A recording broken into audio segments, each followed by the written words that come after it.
faced with the strength and party machines, all the mainstream parties and so forth, what is the point of having independent candidates?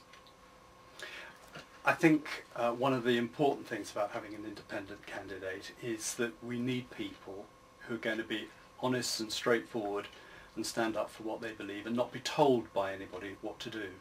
I think the big debate at the moment is whether an MP should govern or represent, and this goes right the way back to Edmund Burke in 1774. And I think there's a feeling that too often the MPs go out and they go out to govern and they rather ignore their role of representing. And I think the call of the independents is to say, just a minute, the MP is there to represent, and that's something that's been missing.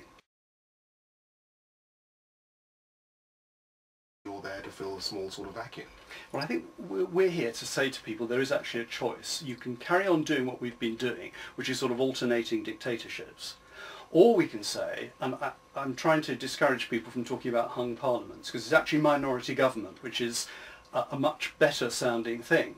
We've had far too much legislation coming through. I speak as someone who runs my own business. There's been far too much legislation coming through, and it's not properly scrutinised, it's not properly thought through. Now, if we have minority government rather than a dictatorship of the whips, you have a far better chance of getting through decent legislation. After all, look at the House of Lords. They've got 128 crossbench peers. You get far better quality legislation coming out of the House of Lords. Now, if we had that same sort of thing in the House of Commons, it would be great for everybody. And it means people have got to think about the issues, you've got to negotiate with other people, and the independents there are not going to be told by any party what they have to vote on.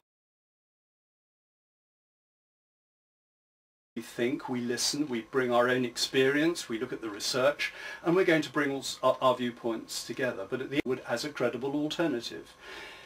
But I think politics is also a long game, and I don't actually agree with you that this is just a flash in a pan. I think things are moving.